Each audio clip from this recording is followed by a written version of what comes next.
আপনাদের মাঝে আসছে হাশেম কবিরাজ, যাদের কোমরের ব্যথা বিভিন্ন সমস্যার কারণে আমার কাছ থেকে সেবা নিতে পারে। তাবিজ লইয়া যদি জামাইগের একটু ঠিক করতে পারেন।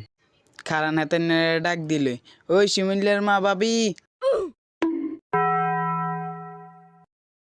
কি ভাবি, কি হইছে? আপনার জামাই আপনাকে অত্যাচার করে, অখণ্ড কবিরাজ এসেছে, ভাবি কইল। এটা আবার কনের কি আছে? এটা এলাকার বেগ কেন এত জান? আইন কবিরাজের কাছে যায় আপনার জামাইগের লাড়ির মতো সিধে করতে পারেনি চাই। চাইন তোলে যাই চাই। আপনি এই কথা কন, আমার ছেলে প্রত্যেক দিন বিছনের মতে, প্রত্যেকটা দিন তোষক কুকার দেন লাগে, ফোলাটা চালায় আর বাঁচি না। আইন চাই, বড় ভাবি কইলে অখণ্ড কবিরাজ আইছি। আচ্ছা আইন তোলে যাই চাই। কিন্তু আপনারা খারাইয়া এত কথা কন কিলে আইন যাইয়া দেখি। নাভির গোড়ায় ব্যথা, মাজা ব্যথা, চাইলে আপনারা আমার থেকে বিভিন্ন ব্যথার সেবা নিতে পারেন। ওই অখণ্ড কবিরাজ দাঁড়ান। কি চিকিৎসা দিতে পারি? আইয়েন, বহেন। কি সমস্যা?